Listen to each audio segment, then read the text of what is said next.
Ya, selamat pagi semuanya. Sehat-sehat, tidak ada halangan satu apapun. Demikian juga seterusnya. Mata kuliah ini mata kuliah hubungan industrial. Pengajarnya itu ada 3, saya, Bu Susana, dan Mbak Cita. Nah, untuk kali ini akan saya sampaikan kira-kira dalam durasi waktu ya kurang lebih 40-50 menit lah. Dengan substansi, kira-kira saya mengawali apa sih sebenarnya hubungan industrial, bagaimana ruang lingkupnya itu, yaitu mulai dari pengantarnya itu, ada revolusi industri dan perkembangan kapitalisme, kemudian hubungan antara pengusaha dan buruh, itu pekerja atau karyawan. Jadi kata buruh, kata karyawan, kata pekerja itu ideologis ya. Jadi ideologi sendiri-sendiri karena pandangannya berbeda. Yang ketiga, hubungan antara negara, organisasi pengusaha, dan organisasi buruh. Itulah kira-kira. Masih ada satu lagi, yaitu yang keempat itu pada tingkat nasional. Pada tingkat internasional, kemudian kita melihat kira-kira ada organisasi ekonomi di tingkat internasional, kemudian ada organisasi buruh di tingkat internasional, ada juga persatuan negara-negara maju, misalnya aja kayak G2G itu kan kumpulan negara-negara kaya yang memberikan satu support atau mungkin utang ya kepada negara-negara. Itulah kira-kira pengantar mengenai substansi yang akan kita bicarakan dalam durasi 40-50 menit yang akan datang. Ya, selanjutnya saya akan bicarakan mengenai, saya berikan pengantar dulu. Jadi konteks hubungan industrial yang kita pelajari sekarang ini itu tidak bisa lepas dari pertama perkembangan kapitalisme, dan perkembangan kapitalisme itu sendiri dalam konteks ini adalah tidak bisa dipisahkan dari perkembangan revolusi industri yang sekarang ini. Revolusi industri itu sudah berkembang sampai 4.0. Mungkin ke depan yang sudah ada negara-negara yang sudah memasuki sebenarnya 5.0 dan seterusnya. Nah, tahapan-tahapan itu mungkin tidak perlu saya ceritakan karena itu substansi tentang sosiologi industri ya. Bukan menekankan pada hubungan industrialnya. Nah, pada tingkat itu saya akan ceritakan bagaimana sebenarnya perkembangan kapitalisme awal sebagai perkembangan awal revolusi industri dan perkembangan kapitalisme itu. Nah, revolusi industri itu kira-kira ya 1740-an kira-kira. Jadi sudah sangat jauh kira-kira sudah 300-400 tahun yang lalu di Eropa ya. Nah, industri itu adalah sebuah model produksi baru. Artinya apa? Model produksi itu tidak hanya model produksi industrial. Tapi dalam masyarakat tradisional pun juga mempunyai satu model berproduksi. Tapi model berproduksinya itu adalah model berproduksi hanya kemudian digunakan untuk kepentingan sendiri, dipangan sendiri kalau itu berproduksinya itu pangan gitu. Nah, apa bedanya dengan setelah kemudian memasuki revolusi industri, bahwa berproduksi tidak hanya untuk dimakan sendiri, tetapi berproduksi adalah juga untuk diperdagangkan. Nah, disitulah kemudian lalu komersialisasi itu terjadi. Lalu, kalau toh membuat satu barang, ya, dari bahan mentah kemudian menjadi bahan jadi gitu, tidak digunakan untuk kepentingan sendiri, tapi kemudian digunakan juga untuk kepentingan orang lain. Nah, dengan cara bagaimana memperbanyak barang-barang yang kita produksi, sebanyak mungkin barang yang kita produksi itu kita produksi terus, itu tidak pernah berhenti. Nah, itulah yang benar yang kita sebut dengan mass production, produksi pada tingkat massa. Nah, pertanyaannya adalah dengan cara apa? Memproduksi banyak dengan cara apa kita bisa memproduksi jumlah yang sangat besar? Ya sudah barang tentu harus merubah alat produksinya. Yang tadinya itu, misalnya nih di sektor pertaniannya, yang tadinya itu petani itu berproduksi, alat produksinya itu cangkul. Kemudian karena tanahnya agak luas, cangkul nggak cukup ya, terlalu capek, mungkin nggak bisa cepat gitu. Lalu kerbau, sapi dipakai untuk ngeluku itu kalau dalam bahasa Jawa. Apa ya bahasa Indonesia? Ngeluku itu. Pembajak. Membajak. Nah, pada tingkat itu kemudian lalu berubah. Sekarang ini Anda tidak banyak mengetahui orang membaca, ya, tidak banyak. Tapi banyak juga Anda temui sekarang ini adalah traktor. Nah, itu adalah perubahan cara berproduksi. Ya. Jadi prinsipnya itu ada 3 hal ya dalam proses produksi. Yang pertama itu ada model produksi yang disebut dengan mode of production, means of production, dan duration of production. Dan itu nanti kita lanjutkan dalam substansi berikutnya ya, dalam tampilan berikutnya. Tapi sekarang ini ada satu pengertian yang pendek aja. Nah, intinya adalah revolusi industri itu adalah sebuah perubahan cara berproduksi, di mana cara berproduksi tidak hanya digunakan untuk kepentingan sendiri, seperti cara berproduksi masa lalu, tetapi berproduksi untuk dikomersialisasikan, diperdagangkan. Nah, itu sebenarnya intinya. Jadi, karena ada orientasi untuk diperdagangkan, maka berproduksi sebanyak-banyaknya untuk memenuhi kebutuhan masyarakat. Nah, kebutuhan masyarakat itu jangan dibayangkan hanya kebutuhan masyarakat satu negara, tapi kebutuhan masyarakat yang ada di dunia. Itu adalah prinsip berpikir secara industrial. Ya. Jadi satu pikiran di mana mengembangkan cara produksi untuk memproduksi secara massal, kemudian lalu memasuki dunia perdagangan. Nah, itulah kemudian lalu muncul gitu. Untuk memproduksi barang yang kira-kira besar ya butuh pabrik. Butuh mesin. Butuh tempat yang luas.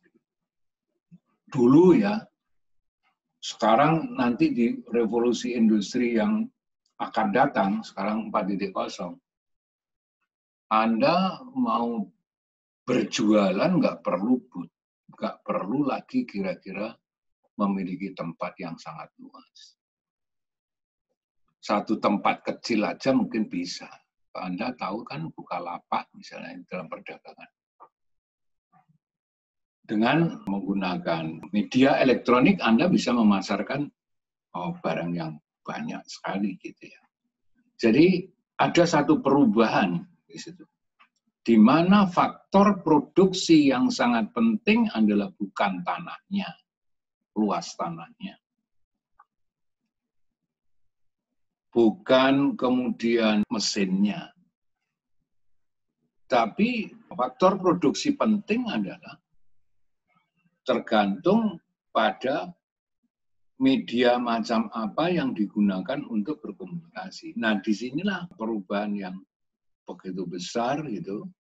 Kalau dulu prinsipnya adalah kalau duitnya gede, ya mereka bisa memenuhi sebuah alat-alat produksi dan faktor produksi yang sangat banyak.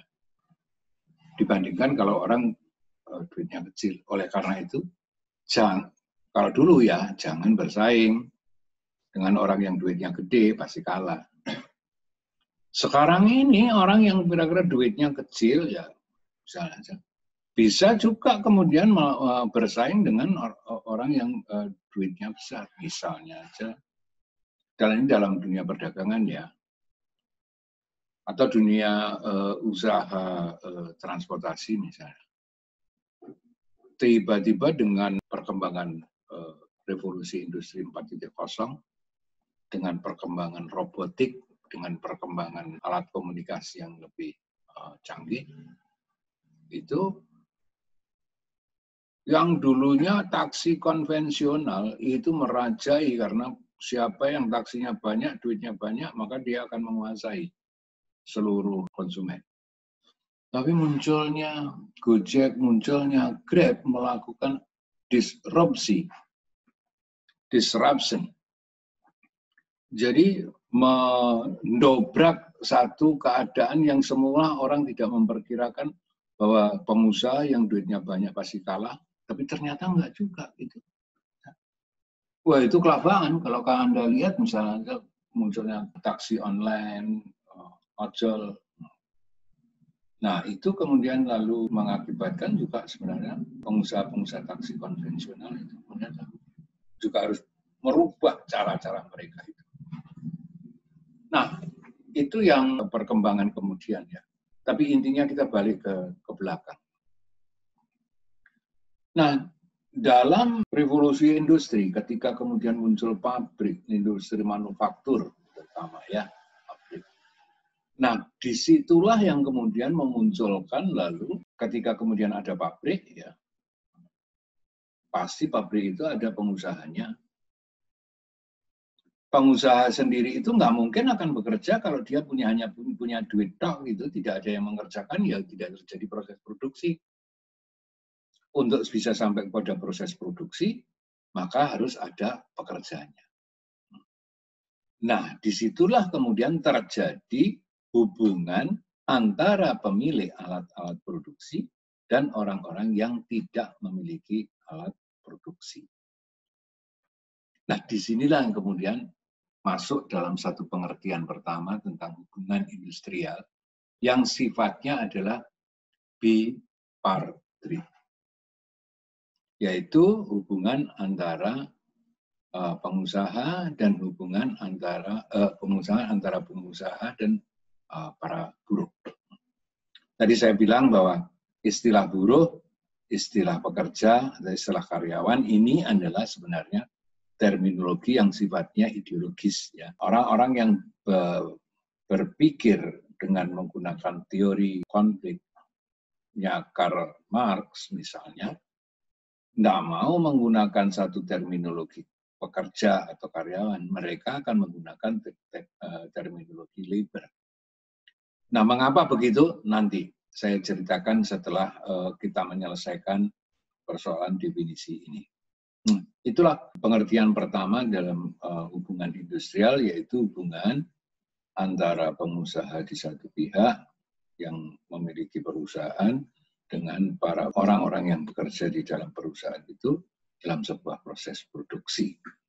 Jadi pengusaha itu sendiri tidak mungkin akan bisa melakukan sendiri dengan memproduksi secara besar-besaran tanpa ada orang yang mengerjakannya. Nah, itulah yang sebenarnya hubungan industrial dalam kategori bipartit. Jadi hubungan antara buruh dengan pengusaha. Nah, pengusaha mengumpulkan duitnya banyak sekali, kalau buruhnya tidak ada, ya tidak terjadi proses produksi. Ya. Nah, oleh karena itu, nanti di dalam satu teori setelah ini, itu akan ada penjelasan paling enggak.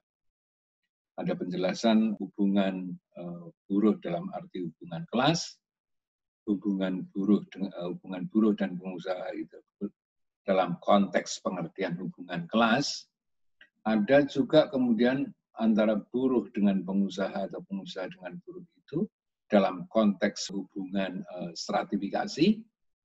Tetapi ada juga kemudian lalu orang yang menganalisis hubungan antara pengusaha dan buruh itu adalah hubungan yang sifatnya dominasi dan subordinasi, yang kemudian keteraturan itu karena ada birokrasi. Nah, itu nanti itu kira-kira pengertian di dalam hubungan industrial dalam pengertian bipartit tadi. Nah, kemudian yang pengertian yang kedua itu hubungan industrial itu adalah juga bahasan yang lebih luas lagi, tidak hanya mempersoalkan hubungan antara buruh dan pengusaha atau pengusaha dan buruh, akan tetapi sudah lebih tinggi lagi tingkatannya, yaitu hubungan antara negara satu pihak, nah, di sini negara masuk, kemudian organisasi pengusaha atau organisasi ekonomi, dan organisasi buruh, bukan pada tingkat perusahaan, tetapi pada tingkat organisasi buruh nasional, yaitu persatuan organisasi buruh pada tingkat nasional. Nah, ini juga merupakan satu bahasan tersendiri yang menarik dan perjalanannya cukup panjang di antara kedua-duanya itu, ya, antara negara satu pihak, organisasi pengusaha pihak lain, dan buruh di pihak lainnya, organisasi buruh di pihak lain. Nah, pada tingkat ini, inilah kemudian menjadi satu bahasan yang seringkali diulas oleh orang-orang yang berada pada teori ekonomi politik. Gitu.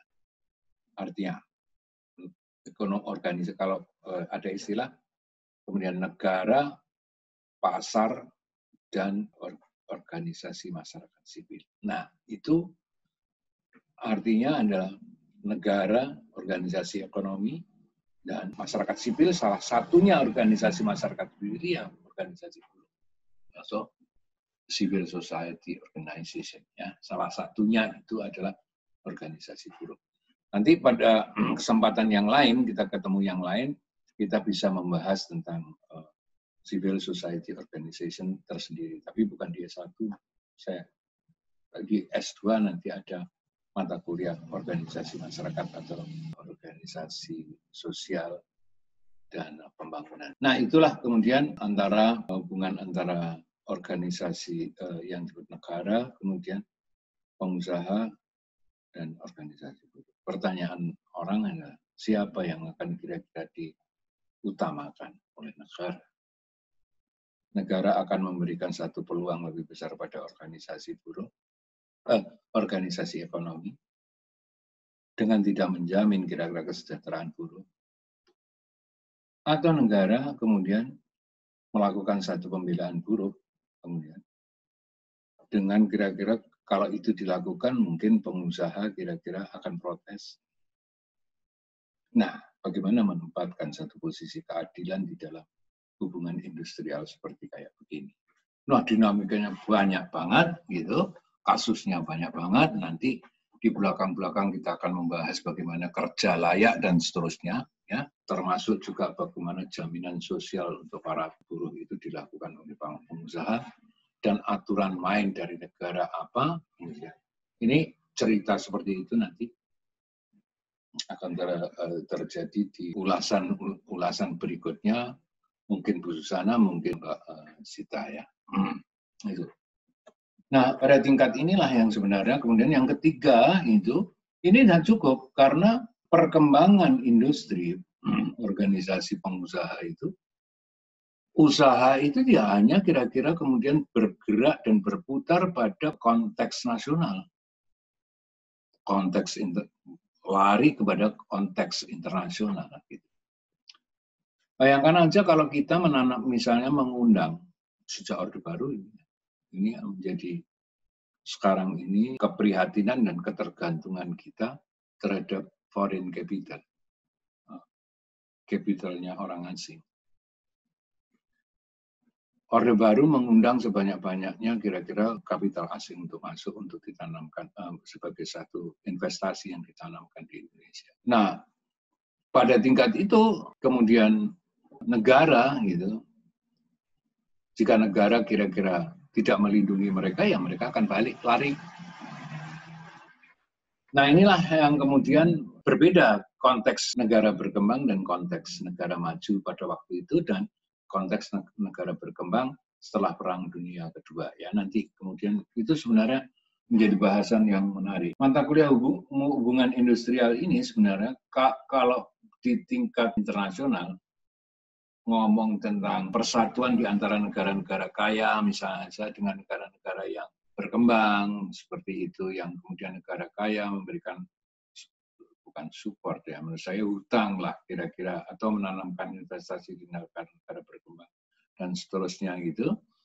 Ada organisasi ekonominya secara internasional, kemudian ada persatuan negara secara internasional, ada persatuan organisasi buruh secara internasional. Nah, konteks inilah kemudian lalu bagian dari bahasan, salah satu topik bahasan tentang globalisasi. Mungkin saya tidak akan lebih banyak menyampaikan ini, tetapi fenomena tentang ini ada ya. Kan itu menjadi satu bahasan yang cukup menarik. Ya. Artinya kita akan bicara bagaimana sebenarnya ketergantungan terhadap utang negara-negara berkembang kepada negara-negara maju. Tapi negara-negara maju tadi wujudnya kira-kira ada beberapa organisasi ekonomi yang disebut dengan bank, World Bank, International Monetary Fund, atau IMF, dan seterusnya banyak lagi kira-kira gitu. Nah, itulah kira-kira hubungan antara konteks ruang lingkupnya hubungan industrial itu.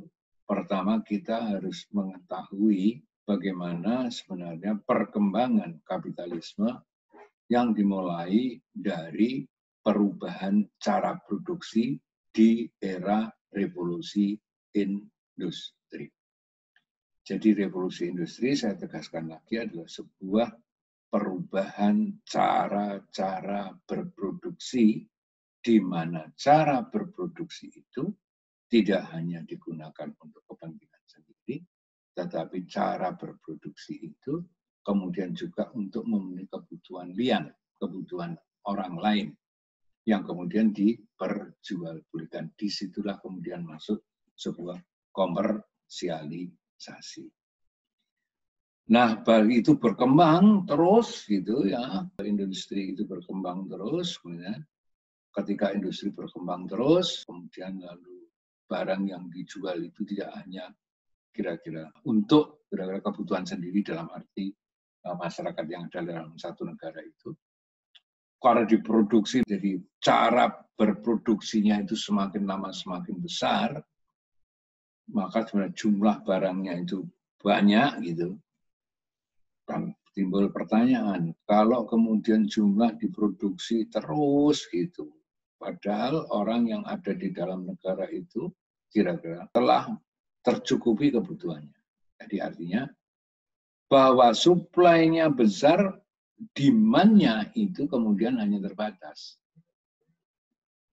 Apa yang akan terjadi jika suplai itu lebih besar dari permintaan? Kalau ini terus-menerus diproduksi jumlah barang besar yang butuh cuma kecil gitu, ya ini akan mengalami bangkrut industri itu. Agar supaya tidak bangkrut bagaimana? Pertanyaannya. Maka pasar, ekspansi pasar menjadi kunci utama untuk keberlangsungan industri itu. Jika pasarnya tidak berkembang, maka sebenarnya industri itu menjadi macet. Tadi artinya itu pasarnya terbatas, kemudian lama-kelamaan, dan kemudian implikasi yang terbesar, permintaannya itu sedikit, jumlah barangnya banyak, maka akan terjadi harga murah. Nah, kalau harga murah, kemudian ya bisa mengakibatkan kebangkitan pada sebuah. Nah, itulah sebenarnya perkembangan revolusi industri dan perkembangan kapitalisme. Nah, dari sini kemudian ketika kemudian muncul pabrik-pabrik yang kemudian disebut dengan industri manufaktur, ya, kan terjadi hubungan antara pengusaha dan buruh di dalam prinsip ekonomi, gitu. Orang mengeluarkan biaya produksi sekecil-kecilnya untuk memperoleh kira-kira keuntungan sebesar-besarnya. Nah, ini kemudian menimbulkan persoalan. Gitu. Awal mula revolusi industri, para buruh ini kira-kira belum pernah terjadi di Indonesia. Para buruh ini dipekerjakan kira-kira 14 sampai 16 jam per hari. Bayangin aja. Anak pun juga dipekerjakan. Mereka sekarang ini bisa berteriak, anak nggak boleh bekerja, anak itu harus dilindungi. Dulu, mereka juga memperkerjakan anak-anak ini juga. Dan wanita yang tidak mendapatkan sebuah jaminan apapun, misalnya kayak cuti hamil, itu semuanya baru. Dan mengapa kemudian lalu mereka memberikan? Apakah itu sebuah kebaikan dari kapitalisme? Enggak. Ada proses yang panjang. Karena buruh ini kemudian lalu terorganisir, yang kemudian gerakan-gerakan yang ditampilkan itu adalah mendorong satu proses. Jadi perlu kita ketahui bahwa sejarah hubungan industrial sejak awal mula revolusi industri adalah sejarah yang sebenarnya sejarah proses dehumanisasi, di mana ada hubungan antara pengusaha dan buruh yang tidak adil. Itu zaman revolusi industri awal. Ya. Tapi kemudian ketika kemudian mereka berjalan telah ratusan tahun kira-kira gitu, maka hubungan-hubungan itu juga berubah. Ya. Sekarang ini kita kalau dilihat misalnya, bahwa pengusaha tidak boleh membayar buruhnya kurang dari standar yang ditentukan oleh negara. Misalnya, kalau sampai ada perusahaan yang kira-kira melakukan pelanggaran ini, maka tergantung aturan yang dibuat oleh setiap negara masing-masing. Ada yang mengatakan kalau itu melanggar, tutup. Tutup itu ditutup betul, gitu ya. Bukan kemudian lalu mulutnya bilang ditutup, kemudian sebenarnya situasi yang berlangsung ya seperti kayak negara kita ini, gitu ya. Jadi tidak ada satu penegakan hukum. Jadi kalau di mereka gitu ada satu penegakan hukum yang sangat kuat untuk menjamin tingkat keadilan setiap penduduk. Itulah yang terjadi di dalam satu hubungan industrial dalam arti tripartit. Enggak tahu. Hubungan industrial itu di literatur lama seringkali enggak ada. Jadi hubungan kalau dulu istilahnya itu the relation. Jadi ada 3 terminologi ya. Pertama adalah mode of production. Jadi modal berproduksi. Nah, tadi saya ceritakan modal produksi. Di dalam pertanian ada modal produksi substansi lalu bergerak menjadi modal produksi komersial yang kemudian di dalam pertanian itu kemudian ditandai dengan apa yang disebut dengan green revolution. Jadi revolusi hijau itu artinya adalah perubahan cara produksi yang tradisional, yang manual diganti dengan cara berproduksi menggunakan alat-alat mesin atau alat-alat pestisida, kemudian fertilizer, pupuk, yang bukan lagi kira-kira sumbernya adalah dari lingkungan masyarakat itu sendiri, tetapi dari kira-kira industri kimia misalnya. Nah, Berikutnya ketika kemudian masuki itu tadi pengertian tentang mode of production. Mode of production itu selalu diikuti oleh means of production. Means of production itu menunjuk pada cara berproduksi atau means menunjuk pada alat-alat produksi. Kemudian diikuti oleh the relation of production. Jadi kalau ada model berproduksi berubah, pasti alatnya ikut berubah, pasti kemudian hubungan produksi berubah. Hubungan produksi itu hubungan seperti tadi, hubungan antara pengusaha sebagai pemilik alat produksi dan capital gitu ya, dan buruh sebagai orang pekerja yang tidak memiliki alat produksi. Itu dulu namanya istilah yang dikenal di literatur lama itu disebut dengan the relation of production, hubungan produksi, bukan hubungan industrial atau industrial relation ya.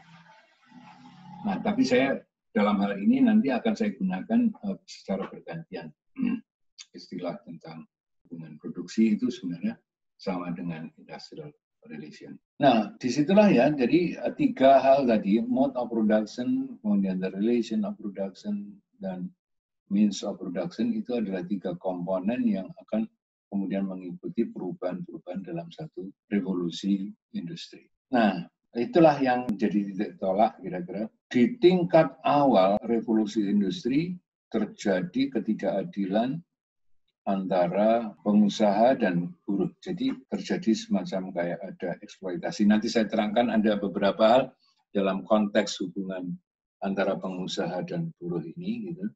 Ada beberapa pengertian yang mesti harus jelas gitu.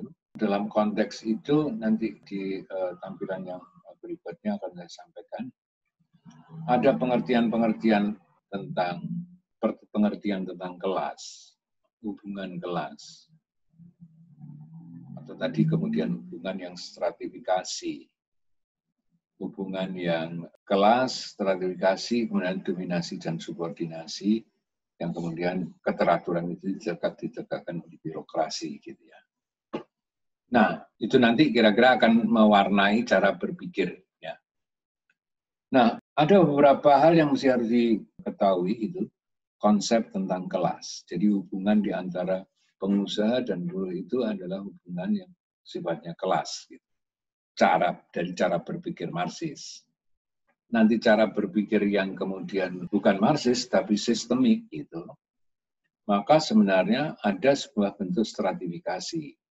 Karena bagaimanapun buruh tidak memiliki alat produksi, mereka yang memiliki alat produksi adalah lebih tinggi kedudukannya dari orang yang tidak memiliki alat produksi. Nah, yang ketiga, karena dominasi dan subordinasi itu buruh selalu tersubordinasi. Dominasinya adalah pemilik itu. Nah, pada hubungan ini kan konflik. Lalu bagaimana sebenarnya konflik itu selesai? Karena ada birokrasi. Ini pandangan yang berbeda lagi. Nah, tapi saya lanjutkan. Jadi ada beberapa pengertian yang nanti akan saya tekankan itu adalah hubungan industrial dalam konteks secara berpikirnya, cara berpikirnya Karl Marx atau yang disebut dengan cara berpikir Marxis gitu ya. Nanti ada beberapa konsep di situ.